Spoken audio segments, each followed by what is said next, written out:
The clock ticked past 3 a.m. The house was enveloped in darkness, the only sound the faint ticking of the clock echoing through the silent rooms. Silence blanketed the suburban home. The neighborhood was still, with only the occasional flicker of a streetlight breaking the monotony of the night. A soft breeze rustled the leaves outside, creating a gentle whisper that mingled with the stillness. Inside, a family of 4 slept soundly, unaware of the shadow creeping towards their back door. The parents, Sarah and John, lay in a deep slumber, their children nestled safely in their beds. The shadow moved with practiced ease, a crowbar finding its mark with a muffled thud. The intruder's movements were deliberate, each action calculated to avoid detection. The door creaked open, a sound lost in the night but soon to shatter the peaceful quiet. The intruder paused, listening for any signs of disturbance before slipping inside. Upstairs, the family dog, a golden retriever named Buddy, lifted his head. His keen senses had picked up the unfamiliar noise, and he was instantly alert. He whined softly, ears perked at the unfamiliar sound. His instincts told him something was wrong, but he couldn't yet understand what. He padded over to the bedroom door, pawing gently. His soft whines grew more insistent, trying to rouse his sleeping owners. His owner, Sarah, stirred in her sleep, dismissing the dog's restlessness as a passing dream. She turned over, pulling the covers tighter around her. Unseen, the intruder slipped inside, closing the door silently behind him. He moved with the confidence of someone who had done this many times before. The quiet invasion had begun. The intruder navigated the darkened hallway, his footsteps barely making a sound on the carpeted floor. The family remained blissfully unaware of the danger that had entered their home. A floorboard creaked in the hallway. Sarah's eyes snapped open. Her heart pounded in her chest. She reached for her husband, Mark, but found his side of the bed empty. "Mark?" she whispered, her voice trembling. No answer. She sat up, straining to hear any sound over the pounding in her ears.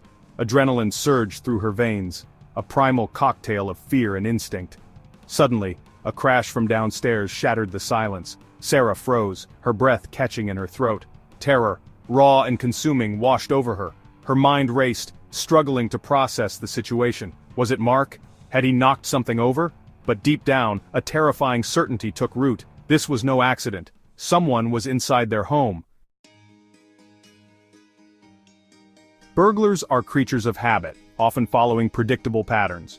They target homes that appear unoccupied, favoring the cover of darkness or moments when residents are away.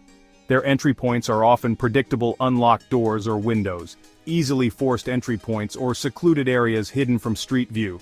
Once inside, they work quickly and quietly, their movements driven by a need for speed and efficiency. Their targets are equally predictable. Cash, jewelry, electronics, and prescription medications top the list. Small, high-value items easily carried and fenced. They move methodically, checking master bedrooms, studies, and living areas, their trained eyes seeking out telltale signs of valuables. Every second counts, the risk of discovery a constant shadow hanging over their illicit activities. The moment you suspect an intruder is inside your home, your safety becomes paramount. Your immediate reaction might be panic, but it's crucial to stay as calm as possible. Take a deep breath, and assess the situation quickly. Is there a safe place you can retreat to? Do you have your phone with you? These questions will guide your next steps. Avoid confrontation at all costs. Engaging with the intruder can escalate the situation and increase the risk of harm. Instead, focus on finding a secure location where you can hide or barricade yourself.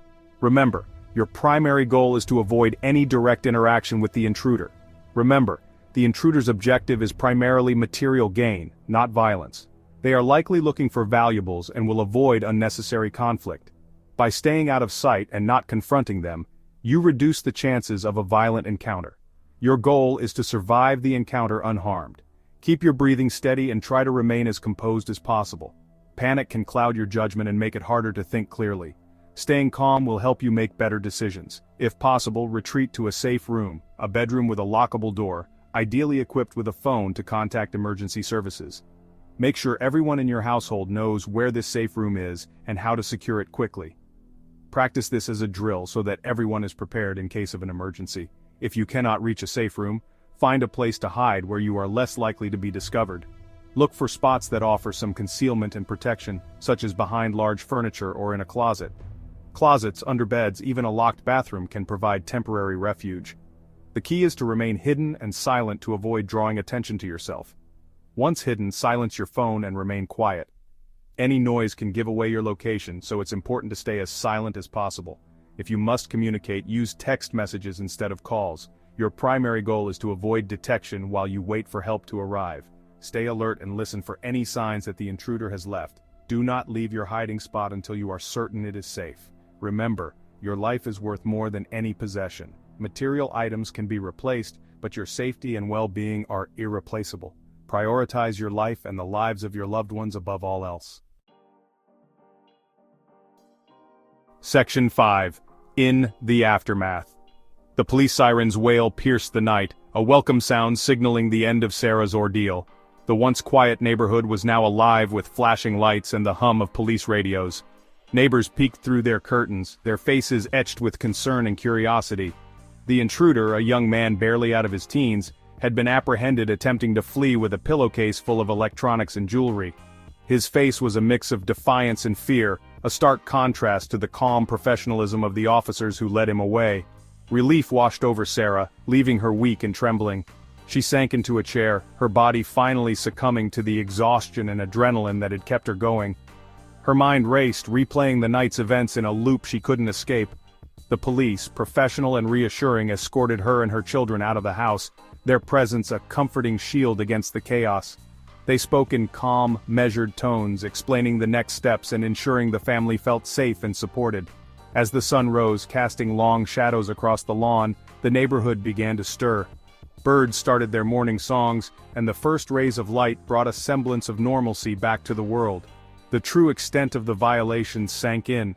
Sarah walked through her home, each room a testament to the intruder's presence. The broken window, the scattered belongings, all served as painful reminders of the night's terror. The house, once a sanctuary, now felt exposed and vulnerable. The sense of security that had once enveloped her home was shattered, replaced by an unsettling awareness of its fragility. Every creak of the floorboard, every rustle of leaves outside the window, brought a fresh wave of fear. The familiar sounds of her home now felt foreign and threatening, amplifying her anxiety. The emotional aftershocks of the burglary, Sarah soon realized, would be far longer lasting than the physical violation of her home. She held her children close, vowing to rebuild their sense of safety and to find a way to move forward from this traumatic experience. The road to recovery would be long, but she was determined to take it one step at a time. Section 6. The Mind's Scars. The emotional and psychological impact of a burglary can be profound and long-lasting. Victims often experience a range of emotions in the aftermath: shock, disbelief, anger, fear, and a deep sense of vulnerability.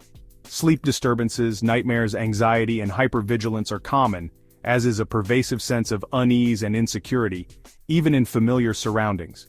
The violation of one's home, a space intimately associated with safety and security, can be deeply unsettling. It is a loss of innocence, a stark reminder that the world outside can be unpredictable and dangerous. The healing process is often gradual, requiring time, support, and in some cases professional help to process the trauma and regain a sense of normalcy. Section 7. Reclaiming your peace. Recovering from a burglary is a journey, not a destination. It is a process of reclaiming your sense of safety, security, and control. Start by reinforcing your home's security, repairing damaged entry points, upgrading locks, and considering a home security system. These practical steps can provide a tangible sense of protection, helping to restore your peace of mind. Equally important is addressing the emotional and psychological impact. Talk to loved ones, seek professional counseling, or join a support group. Sharing your experience with others who understand can be immensely therapeutic. Remember, you are not alone. Many burglary victims experience similar emotions. With time and support, you can heal and reclaim your sense of peace. Section 8. Outsmarting the intruders. Preventing burglaries is often about deterring opportunity. Burglars are looking for easy targets, homes that appear unoccupied or vulnerable. By taking simple precautions, you can significantly reduce your risk of becoming a victim. Start by making your home look occupied even when you're away. Use timers on lights, stop mail and newspaper deliveries, and ask a trusted neighbor to collect flyers or packages. Reinforce your home's physical security, secure doors and windows, install sturdy locks, and consider security film on windows to deter smash and grab entries. Outdoor lighting, motion sensors, and visible security cameras can also deter potential intruders. Remember, the goal is to make your home a less appealing target, encouraging burglars to seek easier opportunities elsewhere. Section 9. A final word. A burglary is a traumatic experience, but it does not have to define your sense of security. By understanding the methods burglars use and taking proactive steps to protect your home and family, you can significantly reduce your risk. Remember, knowledge is power. By staying informed, being vigilant, and taking practical precautions, you can create a safer environment for yourself and your loved ones.